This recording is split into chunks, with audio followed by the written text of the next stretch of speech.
जम्मू कश्मीर के पहलगाम में आतंकी हमला हुआ जिसमें पर्यटकों को निशाना बनाया गया। इससे जुड़ी हुई कई सारी खबरें अब सामने आ चुकी हैं। खबर यह भी है, सूत्र ये बता रहे हैं कि 25 से ज्यादा लोगों की हो सकता है इसमें मौत हुई हो। ऑफिशियल जानकारी अभी सामने नहीं आई है, लेकिन चूंकि इस वक्त पटा हुआ है जम्मू कश्मीर पर्यटकों से, वो पर्यटक जो वहां पर ठीक उसी जगह पर मौजूद थे जब ये आतंकी हमला हुआ, यानी कि इस वारदात को अंजाम दिया गया, उनसे कुछ सवाल हमने पूछे और क्या उनका जवाब रहा, अब सिलसिलेवार तरीके से मैं आपको बताने वाली हूं। सबसे पहला सवाल उनसे पूछा, एट व्हाट टाइम, कितने बजे ये पूरा हमला हुआ, आतंकी कितने बजे वहां पर पहुंचे, उसका जवाब मैं आपको हूबहू बताती हूं।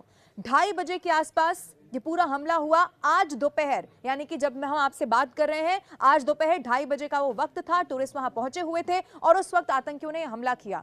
अगला सवाल था, how did the attacks unfold, कैसे उन्होंने इस पूरी वारदात को अंजाम दिया।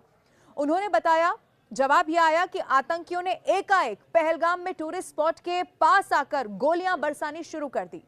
तीसरा सवाल यह पूछा हमने, for how long did they last, उसका जवाब, ये सवाल का मतलब ये था कि कितनी देर तक ये जो पूरा हमला था वो हुआ, कितने देर इसमें पूरी उस वक्त लगी। इसका जवाब उन्होंने दिया 10 से 15 मिनट तक ये पूरा जो दौर था वो रहा, जिसमें एक एक टूरिस्ट से आतंकवादी बकायदा बात कर रहे थे। क्योंकि आपको याद होगा, ये भी बात सामने आई, बकायदा वहां चश्मदीदों की बयान सामने आए कि उनसे बात की जा रही थी, नाम पूछे जा रहे थे। एक एंगल ये भी सामने आया कि कलमा तक उनसे पढ़ने को कहा गया जब वो उनसे उनका नाम पूछ रहे थे। चौथा सवाल पूछा गया, what kind of weapons were used, किस तरह के हथियार आपको लगता है कि उन्होंने यूज किए थे या आपने उस वक्त देखे। इसके जवाब में लोगों ने कहा, आतंकवादियों के पास अत्याधुनिक हथियार थे, ऑटोमेटिक वेपन उनके पास वहां मौजूद थे, ये उन पर्यटकों ने बताया। पांचवा सवाल था, in which language did the terrorist speak, कौन सी भाषा आपने सुनी जब, चूंकि वो लोगों से भी बात कर रहे थे, आपस में भी बात कर रहे थे, कौन सी भाषा का वो इस्तेमाल कर रहे थे।